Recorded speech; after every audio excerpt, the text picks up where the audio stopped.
ఎన్నికలు వచ్చాయంటే ఓటుకు ఎవరు ఎంత ఇస్తారని ప్రస్తుత సమాజంలో లెక్కలు వేసుకుంటుంటే ఓ కుటుంబం మాత్రం అందుకు భిన్నంగా ఆలోచించింది.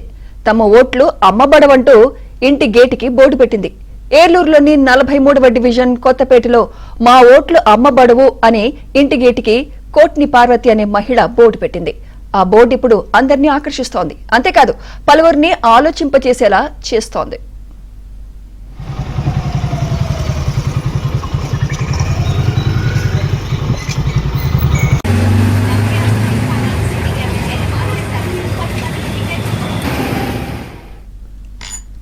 తమ కుటుంబంలో ఎప్పుడు ఎలక్షన్ కు డబ్బులు తీసుకోలేదని కోట్ని పార్వతి తెలిపింది. ప్రతి ఒక్కరికి ఆలోచన రావాలనే ఉద్దేశంతోనే ఈ బోర్డు పెట్టామని స్పష్టం చేసింది. చదువుకునే విద్యార్థులు కూడా ఆలోచించి ఓటుకు డబ్బులు తీసుకోకూడదని తమ తల్లిదండ్రులకు తెలియజేయాలన్నారు. డబ్బులు తీసుకుంటే గెలిచిన తర్వాత నాయకులను మన సమస్యలపైన నిలదీయలేమన్నారు. మా చిన్నప్పటి నుంచి కూడా నాన్నగారు దగ్గర నుంచి కూడా మేము ఎప్పుడు ఓటుకి నోటు తీసుకోలేదు.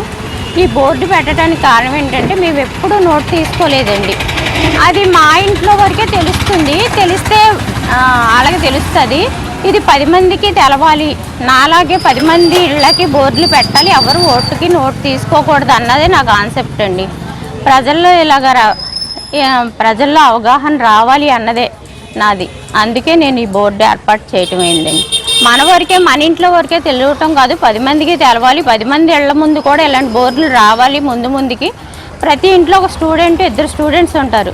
వాళ్ళ పేరెంట్స్ని వాళ్ళే మనం నోటుకు తీసుకోవద్దు, మనం అసలు ఓట్లకు డబ్బులు తీసుకోవద్దు, కనీసం నా ఓటు కన్నా మీరు తీసుకోకండి. 5 సంవత్సరాలు పరిపాలన చేసే వాళ్ళ దగ్గర నోటు తీసుకొని మనం ఓటేస్తే వాళ్ళ కింద బానిసల్లాగే ఉండాలి.